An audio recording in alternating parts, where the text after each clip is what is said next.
My name is Mahbub Bhatt, and it is Speaker TV you are watching. Today we have got somebody very important for us because he's actually contesting MP election from my ward, my constituency. So that's supposed to be important for me as well. So Andrew Gawyyen, he's with us, and now we are going to ask him a few questions to create for you a situation where you could decide if you want to vote for someone, why you are voting for it. So thanks very much, Andrew, for your visit. Actually, I can understand that you are very busy in the campaign, and it is good of you that you came to for our interview session. So briefly, if you could tell me about your how you grown up and how you started the politics. So, how I grew up, one of the things that I love about my new constituency is it's almost bringing me back to where my story started. So, I was born in St Mary's Hospital in Manchester 50 years ago this year, and my mum and dad lived on Conningham Road. They just got married. They lived on Conningham Road in Victoria Park, Rusholme, just round the corner from where the Pakistan consulate now is. I was baptised at St James's Church, Birch in Rusholme, which is now an old people's home on Danes Road. So very much my start in life was in this part of South Manchester, very close to my new constituency. My mum and dad moved to Denton in 1975 when I was one. And Denton's my hometown. It's where I've always lived, where I've grown up, gone to school, where I brought my own family up. So the fact that this new constituency has a part of South Manchester close to where I was born and Denton, where I've always lived, makes it very special for me. I see. So have you been MP before? I have. How many times? So I've been a Member of Parliament for 19 years now. I was elected in the 2005 general election, re-elected in 2010, in 2015, in 2017, 2019. So this will be my sixth general election. But before that, I was a local councillor in Tameside. I stood at the age of 21, which was the youngest you could be back then. We've changed the law since then. Was elected in 1996, re-elected in 2000, and re-elected in 2004. So 3 local elections and 6 general elections. So if we come to the questions about today's situation, my first question is always about Manchester.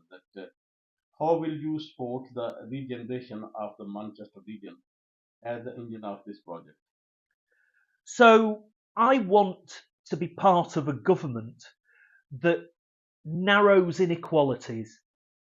And I think it's a scandal that in the richest parts of this country, people can live up to 20 years more than people in the poorest parts of this country.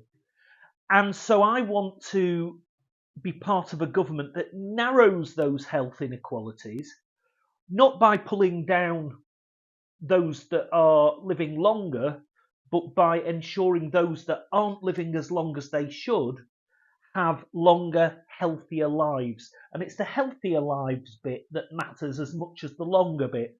There's no point living to 100 if for 70 of those years you're in a clapped out, broken body.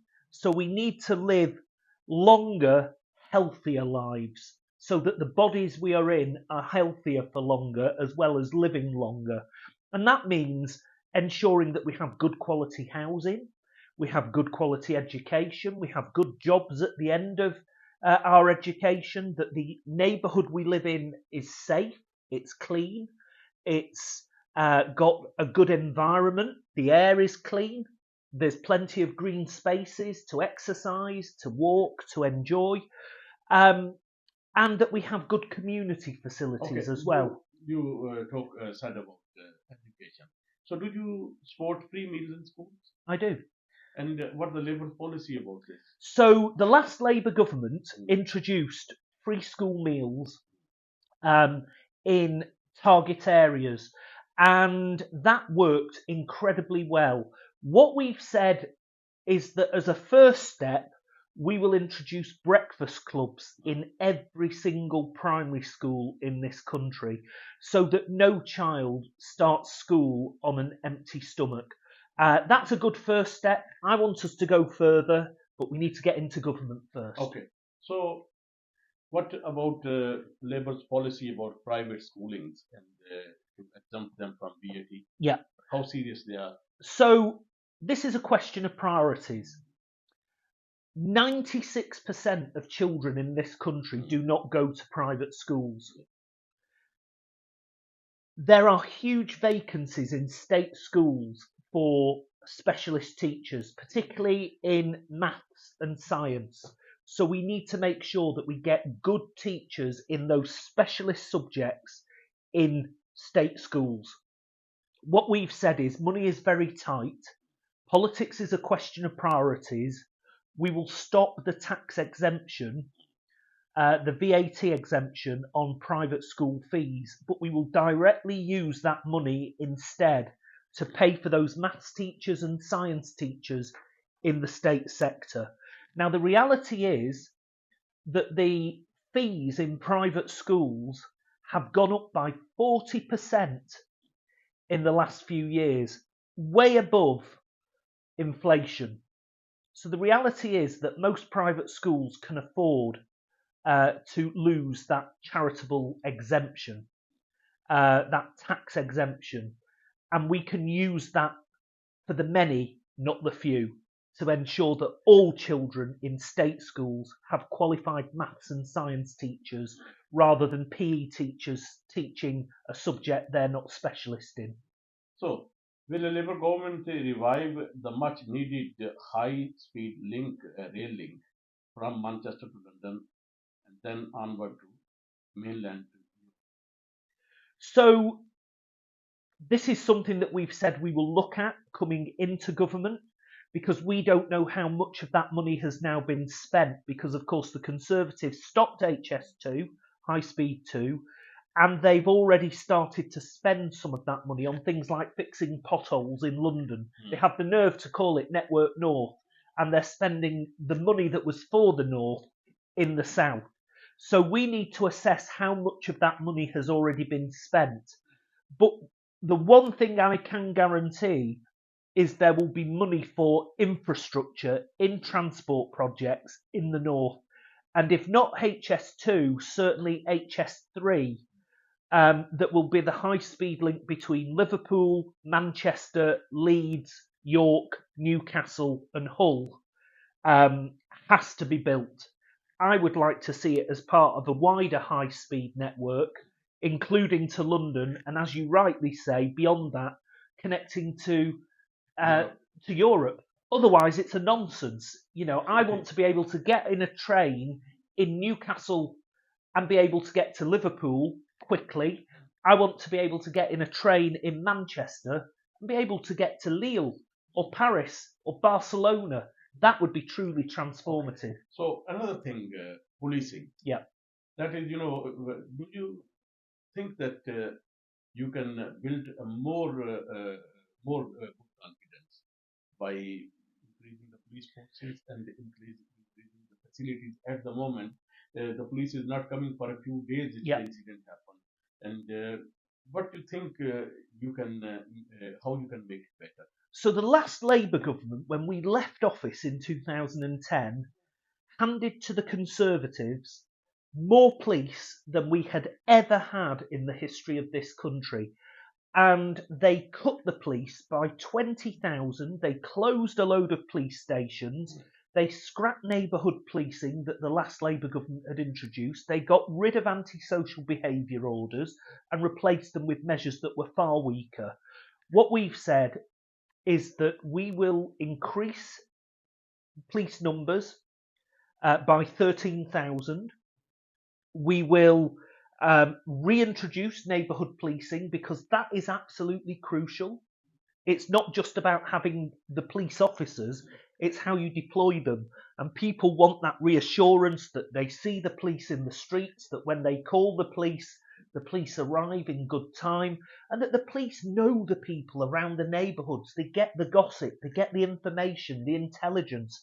That was the benefit of neighbourhood policing. Neighbourhood policing works, we know it works. But also, we've got to have tough measures on antisocial behaviour, because it's a problem again in too many communities. And we've got to have things for young people to do. It's carrot and stick. So we would have a youth hub in every community, a bit like the one on Hyde Road in Gorton. We need more facilities like that for our young people, so that they've got something positive to do rather than hang around causing trouble on the streets. Okay. Do you think that the Labour government can facilitate local councils like Manchester, Tameside in a better way than Tories? Yes, we absolutely have to. Local government has been cut to the bone. So councils like Tameside, councils like Manchester have lost massive amounts of government funding.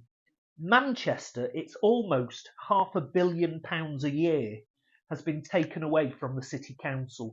Tameside, it's £200 million has been taken away from the borough council. These are huge sums of money.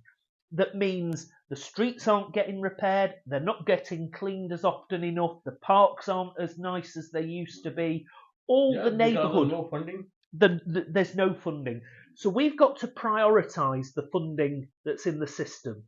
Rishi Sunak boasted when he was standing to be leader that he as Chancellor had taken money away from poor parts of the country and given it to rich parts of the country. It's there, it's recorded. He boasted about it.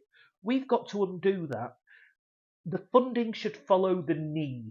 And places like Manchester, places like Tameside have high needs because we've got deprivation. So we need to have that funding brought back to places like Manchester and Tameside, and that's something Labour will do. Yeah. So, will you stop the planes from taking immigrants to Rwanda? Yes, the Rwanda scheme is a gimmick. It's an expensive gimmick, and it's an unworkable gimmick. What we know is the agreement with Rwanda means that they will take a couple of hundred people a year from us. What we've actually got to do is we've got to smash the criminal gangs that are trafficking people illegally in the most horrendous conditions, whether it's on dinghies across the Mediterranean and the Channel, or whether it's in the back of heavy goods vehicles. These are dangerous procedures for people. We've got to stop that. We've got to create safe and legal routes for people who are genuinely seeking asylum from war-torn parts of the world to be able to apply, have their applications assessed and brought across safely if they're approved. We've got to work with our international partners to smash these criminal gangs.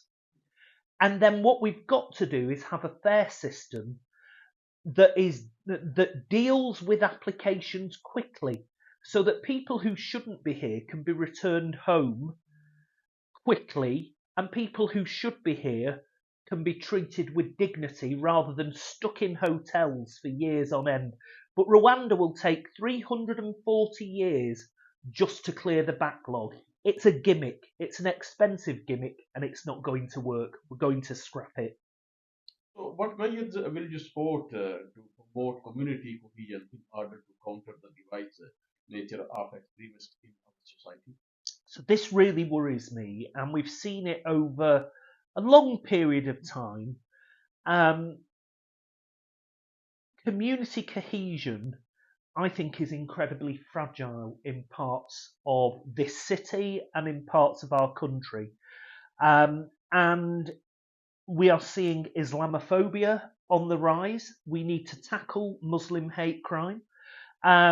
It seems to be, I don't personally believe that any racism is fashionable, but over history, the trends have been the gypsies, the Jews, the black people, Irish people.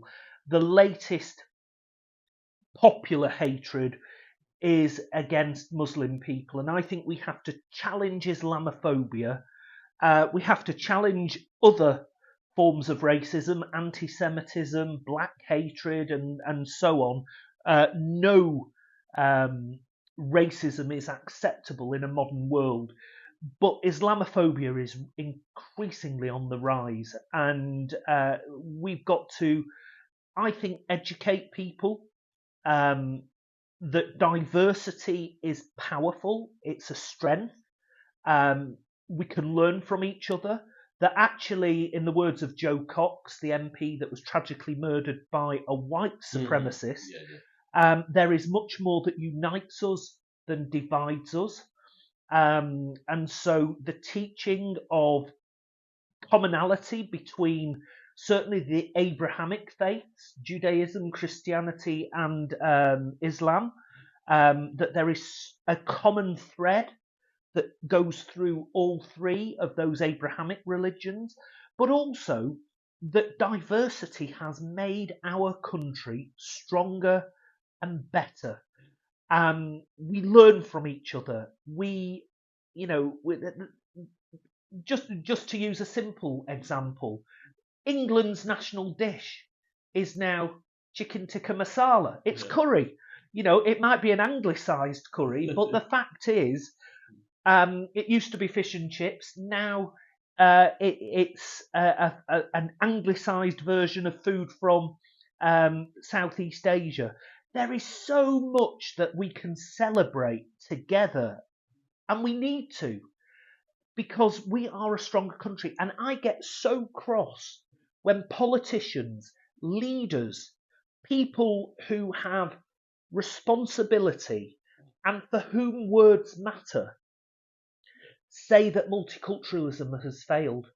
And these people are children of immigrants themselves who, you know, if you told me that a foreign secretary, a home secretary, and a prime minister would all come from immigrant backgrounds, 20, 30 years ago, it would be unthought of.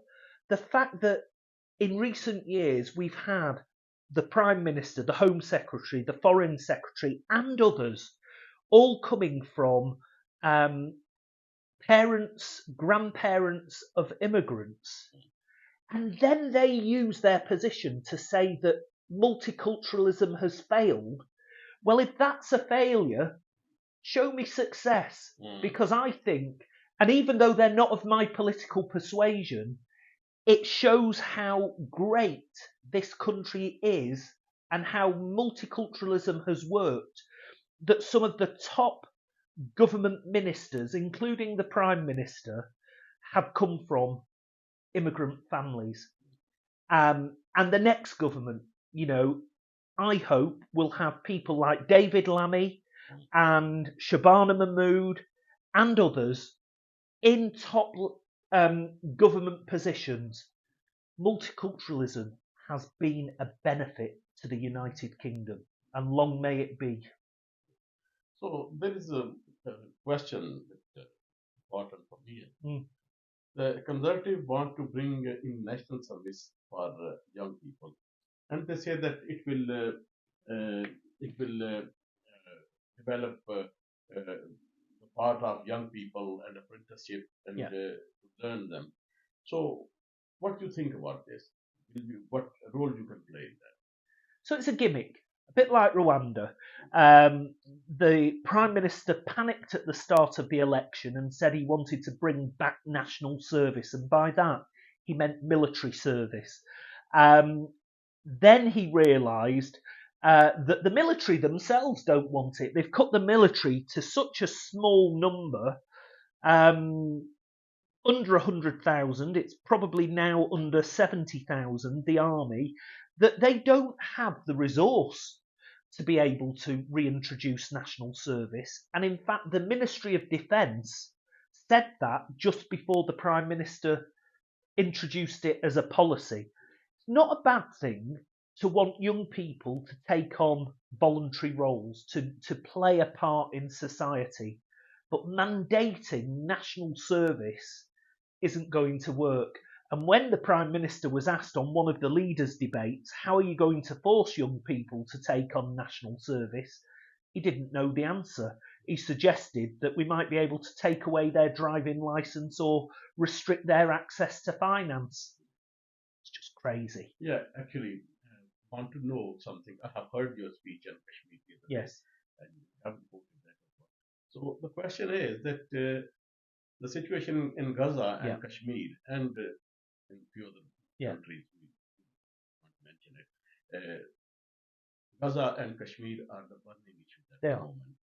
So Labour is supporting Israel at the moment, whatever the policy comes in front of the people. I have received a few calls since this morning that people are going to interview and to Gavin. You should ask this, you should ask this. But I'm only asking a general question. Yeah. That what you think of Gaza and what you think of ceasefire and what you think about Kashmir. Yeah.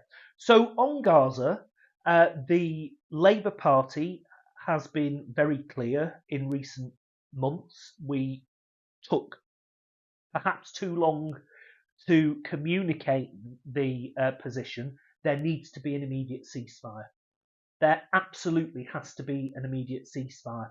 The Labour Party in February of this year put to Parliament an actual motion, a substantive motion, calling for a ceasefire, and that was passed by the British Parliament. Unfortunately, the Conservative government haven't implemented it, but we have called, as a Parliament and as a Labour Party, for an immediate ceasefire. I want that ceasefire to happen now. I want us to get aid into Gaza in the quantities that's needed to avert an even bigger humanitarian catastrophe. There's already a lot of pain, a lot of starvation, a lot of misery in Gaza, so we need to get that aid in. We also need to recognise the state of Palestine, and the Labour Party has committed to that in its manifesto. We will recognise the state of Palestine. Doesn't make the state of Palestine a fact on the ground. Lots of other countries around the world recognise the state of Palestine for diplomatic purposes, but I think it's important for this one reason. If hopefully we get both sides around the table to talk about a two-state solution, we want it to be a negotiation of equals. And of course, you've got the state of Israel, which is a sovereign state and a full member of the United Nations, and they're up here because they have that status. The Palestinian Authority can send negotiators on behalf of the Palestinian people, but that's all that they are in the eyes of the diplomatic world. They're negotiators on behalf of the Palestinian people, so they're down here. To have fairness, by recognising the Palestinian Authority as a state of Palestine, even though it's not a fact on the ground, it means that in negotiations you even it up so that both sides are of equal status to discuss what two states for two peoples looks like. So that's why I think it's really important that in the Labour manifesto it says we will recognise the state of Palestine not as an end result of the peace process, but to equal up discussions. And then the other thing that we've got to do is we've got to ensure that those two states are successful, and particularly a new state of Palestine, so that we end this cycle of violence that's gone on. Because the only winners are the extremists on both sides. The losers are innocent civilians on both sides. Look, I'm not going to play the numbers games. All human life to me is sacred. We're all children of the same Heavenly Father.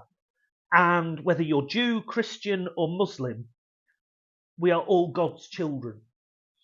And the one thing that those ordinary Israeli men, women, and children who were going about their daily lives on the 7th of October, those kids in that peace camp, the one thing that they've got in common with the tens of thousands of innocent Palestinians that have been murdered since the 7th of October is they were innocent civilians. And the people who thrive off the killing on both sides are the extremists, whether that is Prime Minister Netanyahu and his defence minister and those that are acceding to the military aims of that government, or whether it's Hamas and their senior leaders in Gaza. They actually both need each other to survive. And the more extreme one goes, it justifies a more extreme result and reaction from the other. And we've got ourselves into this cycle of never-ending violence where one goes extreme, the other goes more extreme. We've got to break that. We've got to have the voice of moderates that want peace on both sides. And the winners will be ordinary people on both sides who just want the same things, to live in peace, prosperity, harmony. And that's what upsets me the most. And that's why I am absolutely certain we have to accept international law in full. You can't pick and choose. And as Britain is a signatory to both the International Court of Justice and the International Criminal Court, where they have found war crimes have been committed, we accept them. The next Labour government will accept them. And where there are arrest warrants, whether it's for Hamas High Command or Prime Minister Netanyahu, where there are arrest warrants, the next Labour government in Britain will ensure that they are upheld on British territory. And that is an important message. We accept the court rulings and we will implement them as a Labour government. So on Palestine, I think we've come a long way. We recognise the rights of the Palestinians to self-determination. We want to build prosperity with a sovereign Palestinian state. We accept the International Court of Justice and the International Criminal Court findings on war crimes.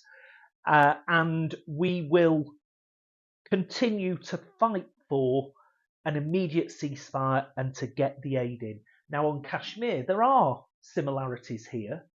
It's a similar age of conflict, 75, 76 years.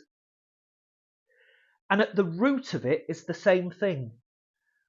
People not having the right to self-determination. And from that, human rights abuses are occurring on the Indian side of the line of control, because the Kashmiri people were denied what they were promised by the British when we left India.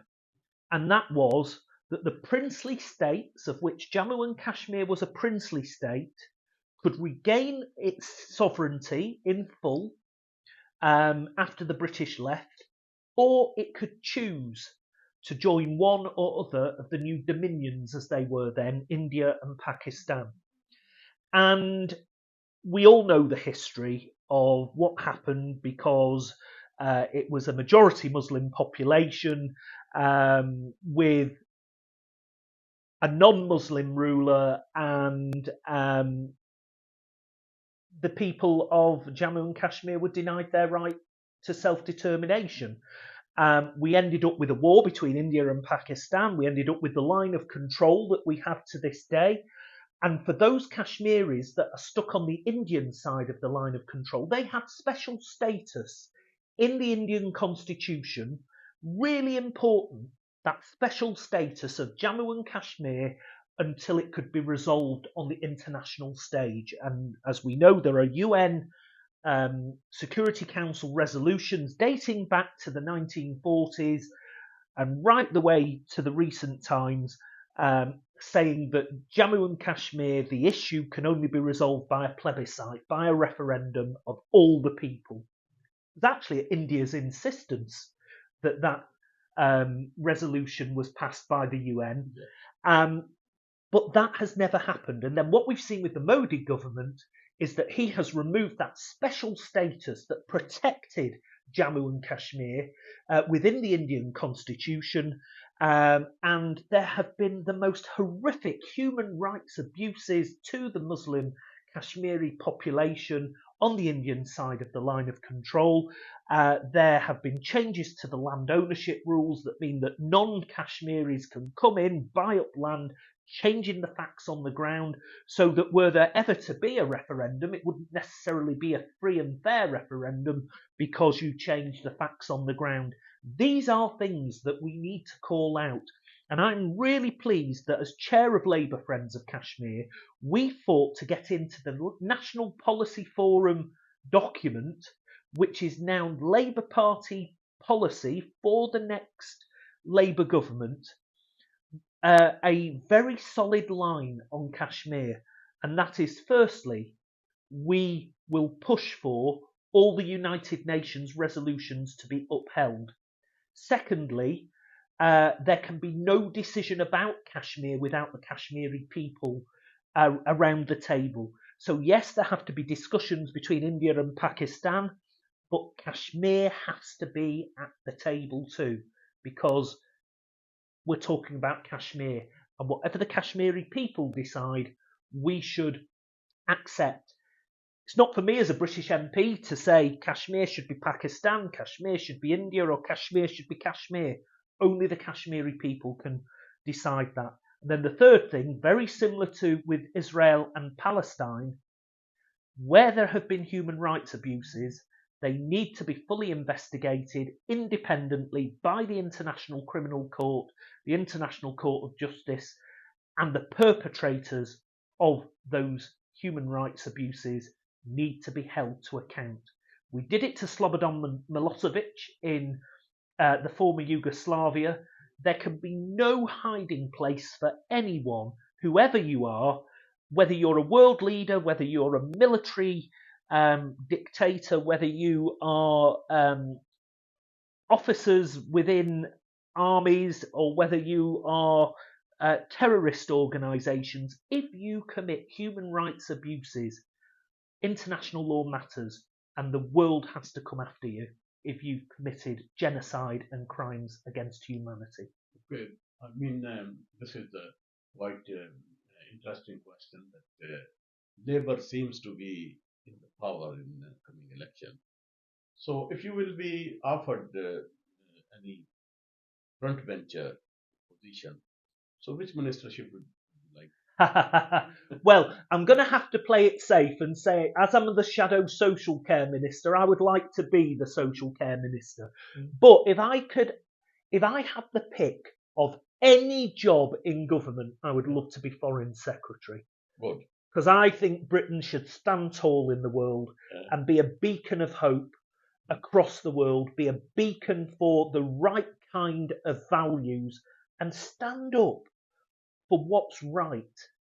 And for me, that is human dignity, human rights, and tackling global inequality in the same way that we started this interview saying we need to narrow the inequalities within Britain. We've also got an international obligation to narrow inequalities between the rich north and the poor south. Thank you very much, Andrew. You are very busy at the moment, but people then came from the interview. It's a good of you. I thank you from Speaker TV and Speaker paper. So it was Andrew Gawyyen, a candidate for Member of Parliament from Denton and Gorton constituency. You have heard him, and now you are able to decide where to vote and whether to vote or not. I mean, you should vote, I can say that, but you can make a decision now that if you are voting for Andrew Gawyyen, if you are voting for Labour Party, then there are strong reasons for this. I can't give my opinion for this, but it is good for you to decide what to do. Thank you very much.